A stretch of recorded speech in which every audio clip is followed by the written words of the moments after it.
कुछ सुनी, कुछ अनसुनी, कुछ कही, कुछ अनकही कहानियाँ लेके आया हूँ जो शायद आपको आपके डर से मिलाए, क्योंकि डर सबको लगता है।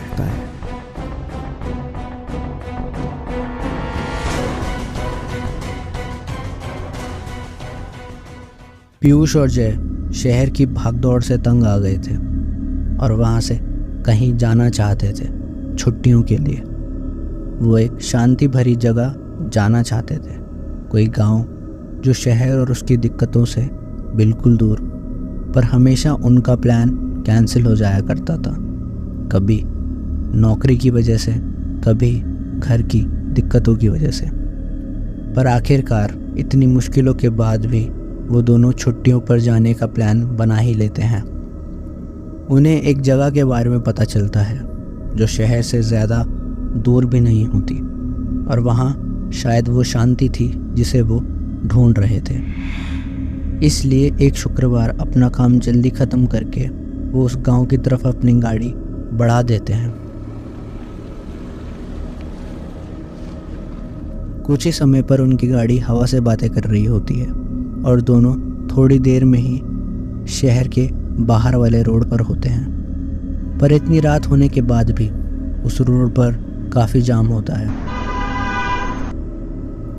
जाम में फंसे होने की वजह से पीयूष चिढ़ते हुए जय को कहता है, भाई यार सारा मूड ख़राब हो गया, अब कोई भी आगे रास्ता आएगा ना तो उस पे ले लियो। और होता भी ऐसे ही है। थोड़ी आगे निकलते ही जय को अपनी दाईं तरफ एक छोटा रास्ता दिखता है और वो उस तरफ गाड़ी घुमा लेता है। उस रास्ते में थोड़ा आगे जाके उन्हें एक बोर्ड दिखता है जिसमें लिखा होता है अलकापुर 100 किलोमीटर। ये पढ़ते ही जय और पीयूष खुश हो जाते हैं। उन्होंने दूसरा रास्ता लेके सही किया। अब वो उस गांव जल्दी पहुंच जाएंगे। फिर जय गाड़ी की गति बढ़ाता है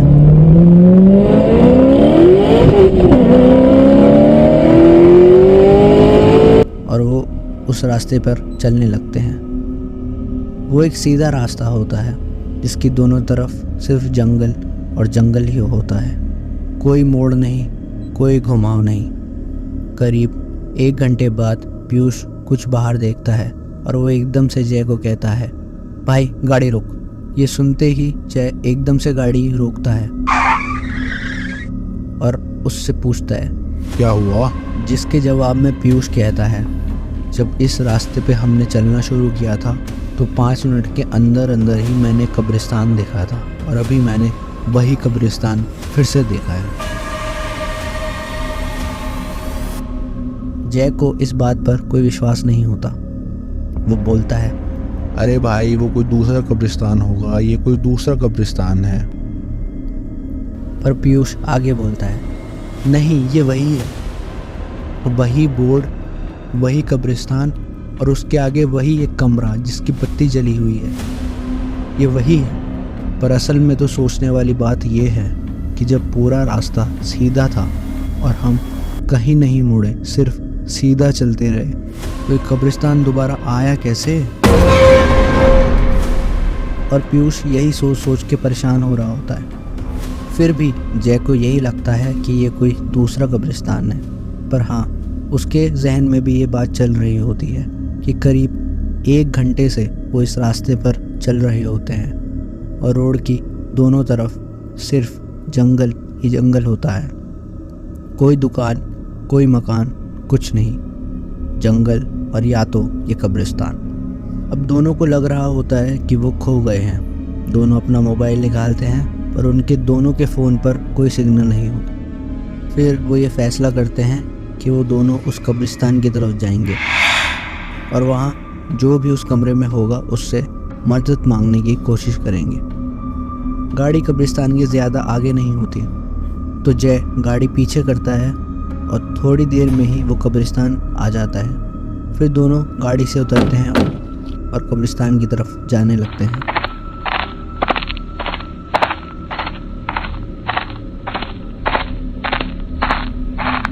कब्रिस्तान के बाहर एक काफ़ी बड़ा बोर्ड होता है जिसमें लिखा होता है कब्रिस्तान, और उसके आगे एक कमरा था जहाँ की बत्ती अभी भी जली हुई होती है। पर कब्रिस्तान उस माहौल को डरावना बना रहा था। और उसके बाद वो गहरी रात। कमरे के बाहर पहुंचते ही जय कमरा खटखटाता है। थोड़ी देर में ही एक बूढ़ा आदमी सिक्योरिटी गार्ड के कपड़ों में आता है और दरवाज़ा खोलता है। बूढ़े होने की वजह से उसकी पीठ झुकी हुई होती है। उसके लंबे सफ़ेद बाल और दाढ़ी होती है, जिस वजह से वो एक बाबा लग रहा होता है। दरवाज़ा खोलते ही वो जय और पीयूष को ऊपर से नीचे तक देखता है और उनसे कहता है, कौन हो आप और यहाँ इस समय?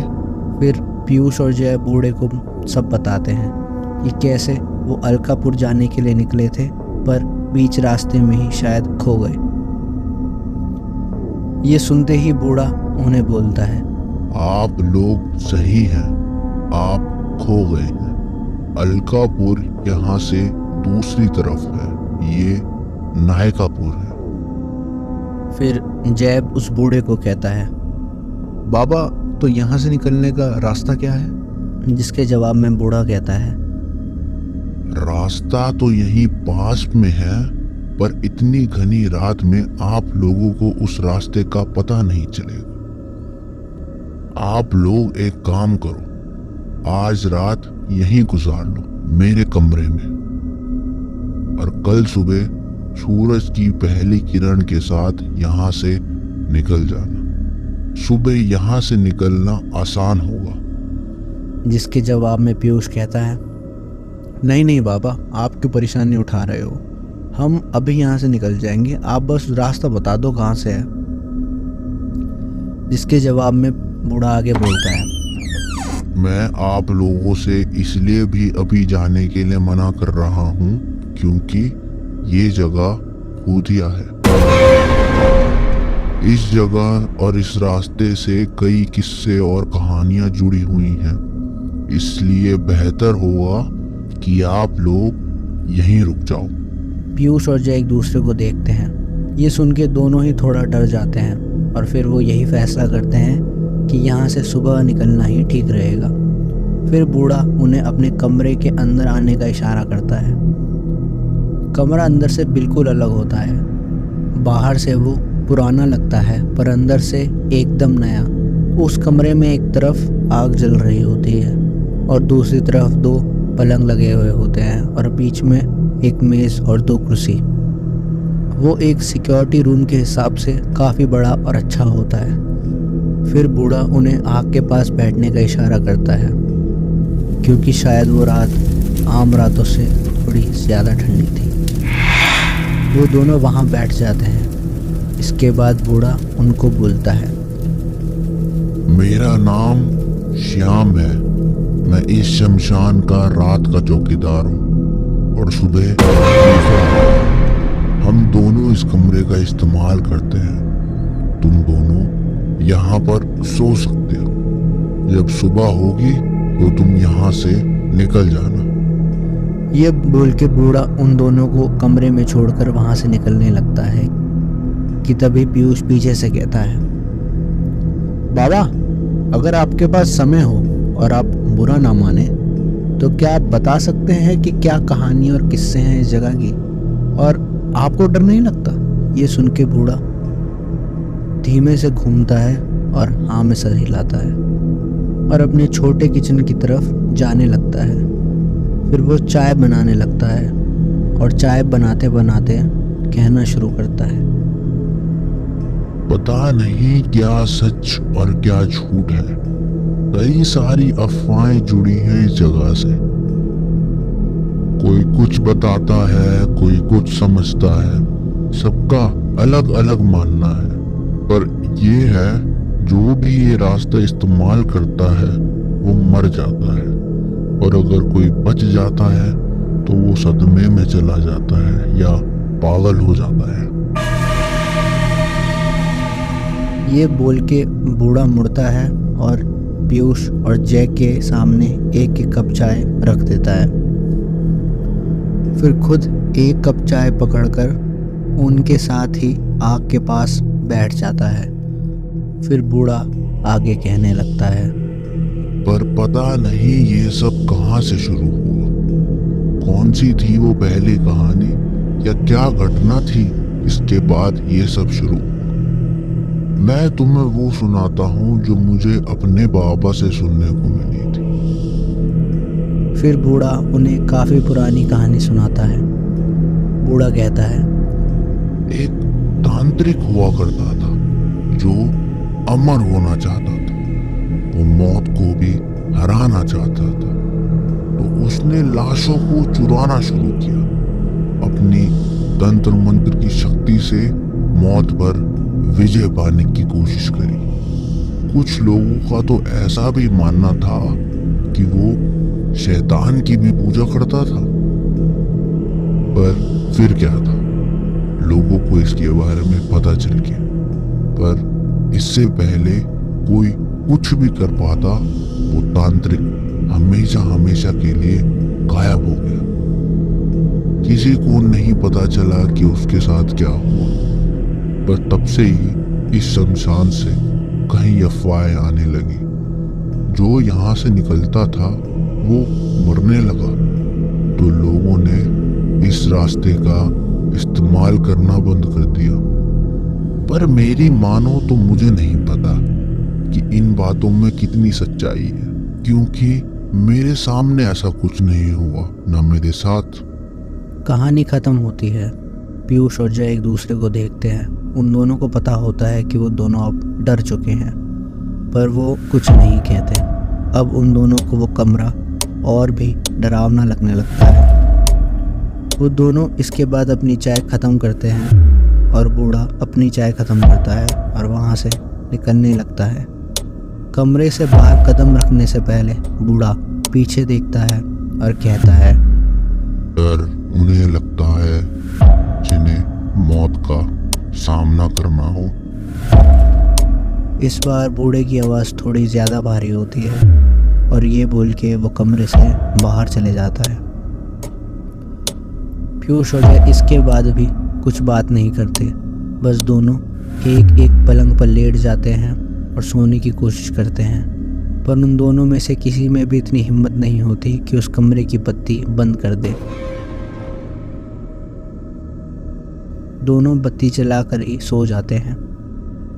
उनके सोने के करीब 1 घंटे बाद बाहर से कुछ आवाज़ें आने लगती है, जिसकी वजह से पीयूष आंखें खुलती हैं। जब वो आंखें मलते हुए उठता है तो उसे विश्वास नहीं होता कि वो क्या देख रहा होता है। 2 पल के लिए उसे ऐसा लगता है कि शायद वो किसी बुरे सपने में हो। जो कमरा कुछ समय पहले तक बिल्कुल नया और सुंदर लग रहा था, अब वो कि शायद सदियों से वहाँ पर कोई आया ही ना हो। उसके बगल में जय सो रहा होता है और जय की भी आंखें फिर फटी की फटी रह जाती हैं। उन दोनों को समझ नहीं आता कि ये क्या है। पूरा कमरा बिल्कुल बदल चुका होता है। उसकी छत ऊपर से टूटी फूटी होती है। उस कमरे का सारा सामान पुराना होता है। जाले, मकड़ियाँ, कीड़े मकोड़े और उधर चांद के अलावा कोई रोशनी का जरिया नहीं होता। वो ये सब देखकर कुछ हरकत करे इससे पहले उन्हें कमरे के बाहर से बहुत सारे लोगों की आवाज़ें आने लगती हैं।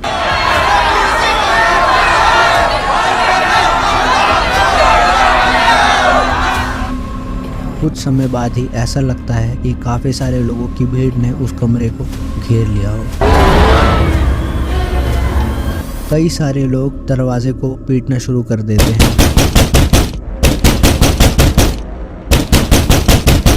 खिड़कियों को खटखटाने लगते हैं।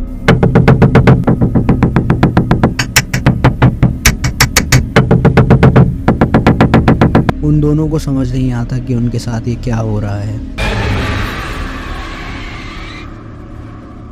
उन्हें ऐसा लगता है कि कोई बुरा सपना उनका पीछा कर रहा हो, पर दोनों एक ही सपना कैसे देख सकते हैं। इसके बाद बाहर लोगों की आवाज़ बढ़ने लगती है।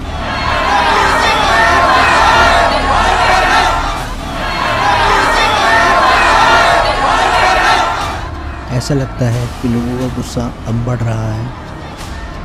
वो और तेज दरवाज़ों को और खिड़कियों को मारने लगते हैं।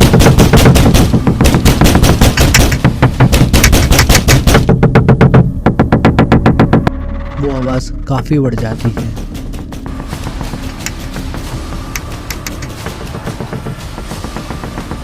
इतनी बढ़ जाती है कि उन दोनों को अपने कान ढकने पड़ते हैं और अगले ही पल बिल्कुल चुप।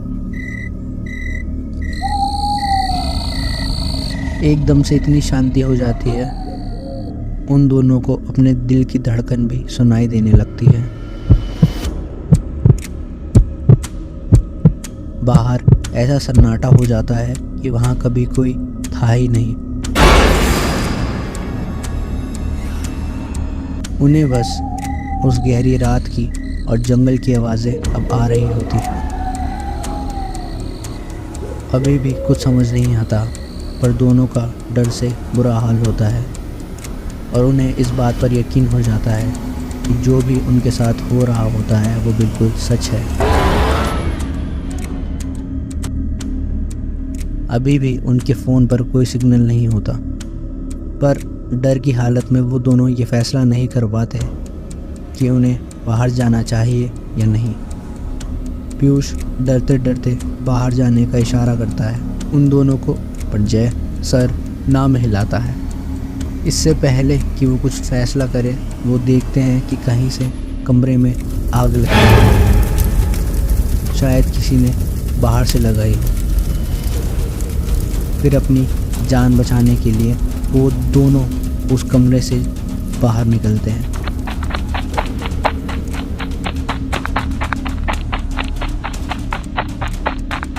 और बाहर का नज़ारा भी बिल्कुल विपरीत होता है।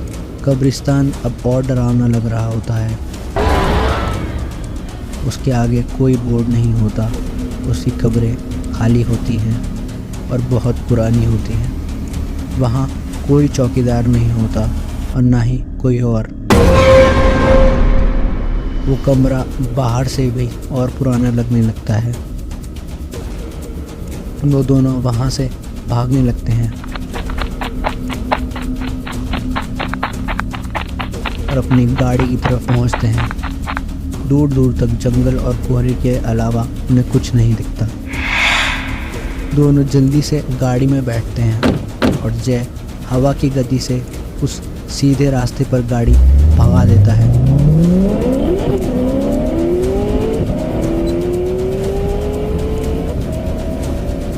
और कम से कम 25 मिनट तेज़ गाड़ी चलाने के बाद वो गाड़ी रोकता है। इसके बाद वो दोनों एक गहरी सांस लेते हैं, पर तभी उन्हें ऐसा एहसास होता है कि मानो कोई उनके ठीक बिल्कुल पीछे बैठा हो।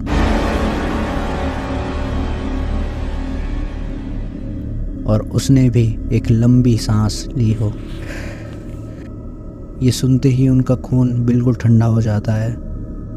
वो जहाँ होते हैं वहीं जम जाते हैं, पर उन्होंने ये साफ साफ सुना होता है। इसके बाद फिर से जो कोई पीछे होता है वो एक लंबी सांस लेता है, पर इस बार वो दोनों तेज़ी से गाड़ी से बाहर उतरते हैं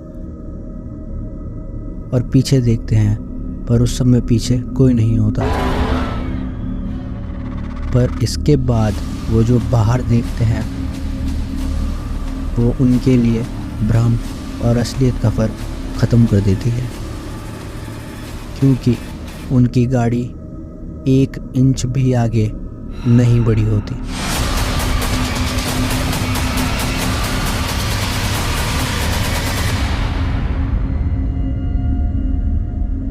पच्चीस मिनट सीधे रास्ते पर तेज़ गाड़ी चलाने के बाद भी उनकी गाड़ी वहीं उसी कब्रिस्तान के आगे खड़ी होती है। वो दोनों डर से पागल होने की कगार पर होते हैं और इस बार जब वो गाड़ी के पीछे देखते हैं तब उन्हें एक आदमी दिखता है, पर ये वो बूढ़ा आदमी नहीं होता। उसके चेहरे पर कोई रंग नहीं होता, पर एक डरावनी मुस्कान होती है।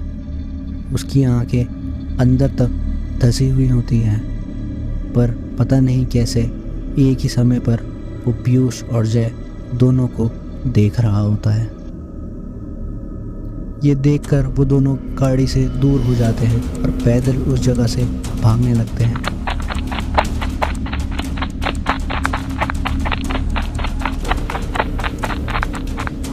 वो अपनी सारी जान लगाकर उस जगह से भाग रहे होते हैं और उन्हें ऐसा लगता है कि उनके पीछे शायद काफ़ी लोगों की भीड़ भाग रही हो।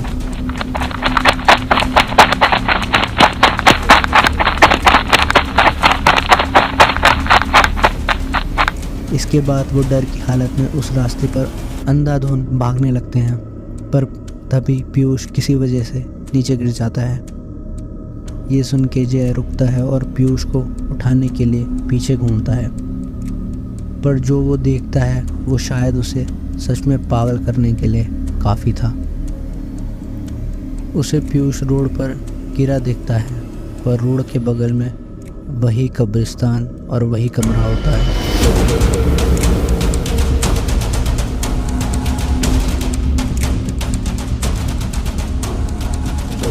पीयूष गिर कर उठता है तो देखता है कि जय एक तरफ देख रहा होता है। पीयूष उसी तरफ देखता है तो उसे समझ आता है कि इतनी देर में वो थोड़ा भी आगे नहीं आए, वो वही थे उस कब्रिस्तान के आगे। उन दोनों को समझ आता है कि किसी वजह से वो उस जगह पर फंस गए हों। जय अब डर से पागल हो चुका होता है। वो बोलता है, मुझे नहीं मरना भाई, मुझे यहाँ नहीं मरना, मुझे नहीं मरना यार, प्लीज़ पीयूष मुझे यहाँ से निकाल, मुझे मेरी बात सुन, मुझे सच में नहीं मरना, मुझे कुछ समझ नहीं आ रहा, मुझे यहाँ से बस निकाल भाई, प्लीज़ पीयूष मुझे यहाँ से निकाल, मुझे यहाँ नहीं मरना, मुझे यहाँ नहीं मरना। पीयूष जय को संभालते हुए कहता है, जय मैं यही हूँ ना, तू भी यही है, मैं भी यही हूँ, जब तक हम साथ में है ना कुछ नहीं होगा, बस तू यहीं रह, मुझे पता है तुझे डर लग रहा है पर मैं यहीं हूँ, हम दोनों साथ में है ना। डरा तो पीयूष भी होता है पर जय की हालत काफ़ी ख़राब होती है।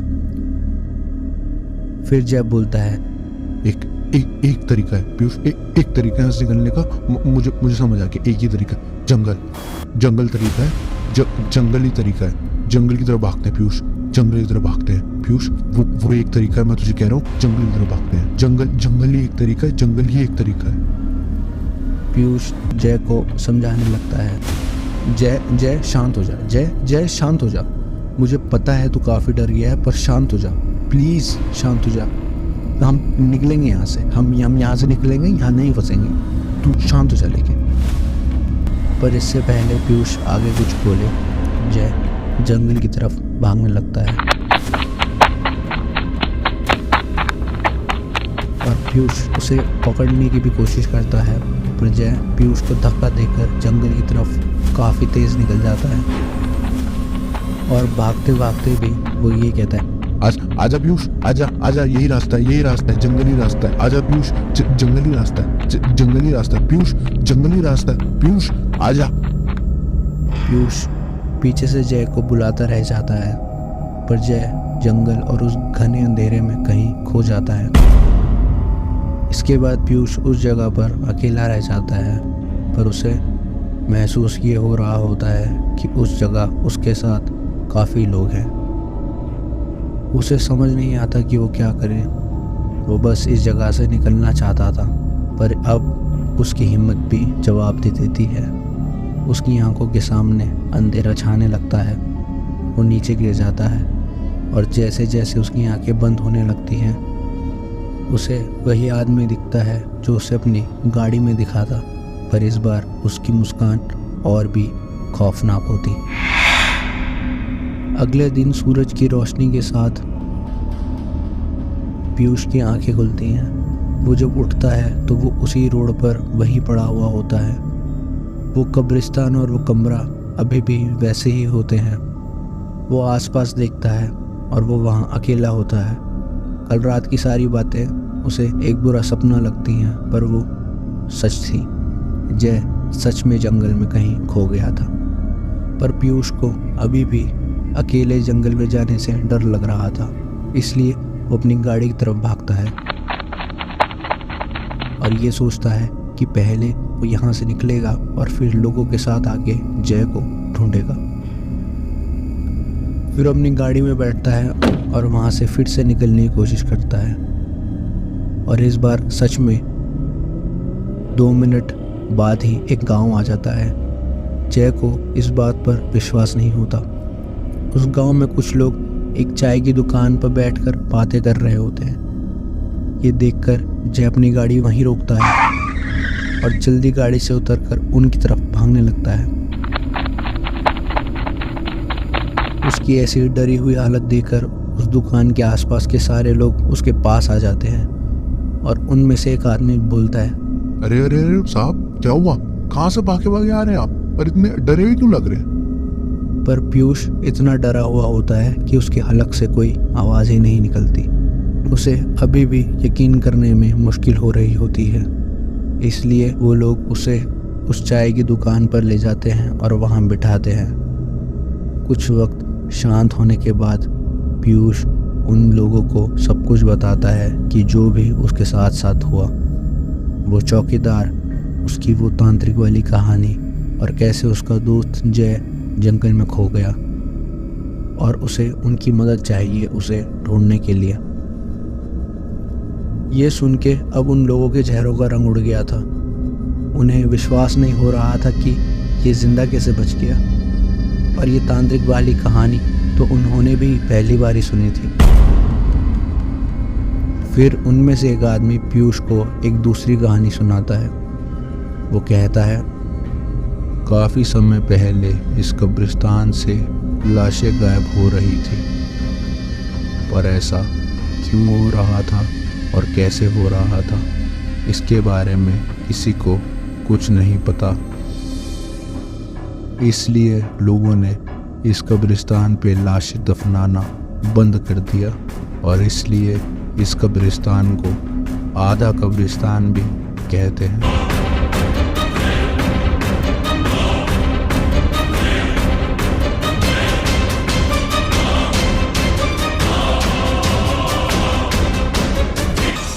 फिर लाशें गायब होने की वजह से कब्रिस्तान भूतिया हो गया और वहाँ से जो भी निकलने लगा वो मर गया और या तो पागल हो गया। जैसे कुछ दिन पहले गांव का एक लड़का विजय, जो उस रास्ते पर बेहोश मिला और अगले दिन ही उसके अस्पताल में मौत हो गई। पर हैरानी वाली बात तो ये है कि विजय की माँ के हिसाब से विजय उस रात घर आया था। ये सब सुन के पीयूष पूरी तरह डर गया था। शायद सदमे में ही चला गया था और गांव के लोग भी। पर अगर पीयूष की बात सच थी तो वो बाबा कौन था और उस तांत्रिक का क्या हुआ? क्या वो सच में अमर हो गया? और क्या जय अब कभी नहीं आएगा?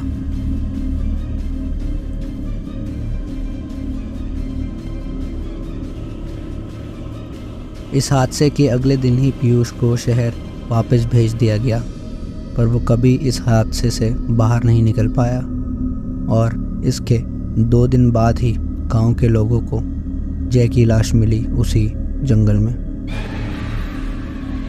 पर अगर पीयूष की माने तो उसे जय फिर से दिखा था उसी कब्रिस्तान के आगे एक डरावनी मुस्कान लिए, तब जब वो उस रास्ते से शहर वापस जा रहा था।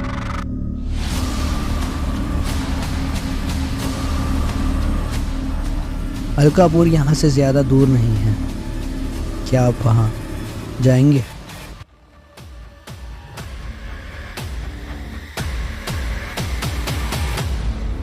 आप सुन रहे थे डर सबको लगता है।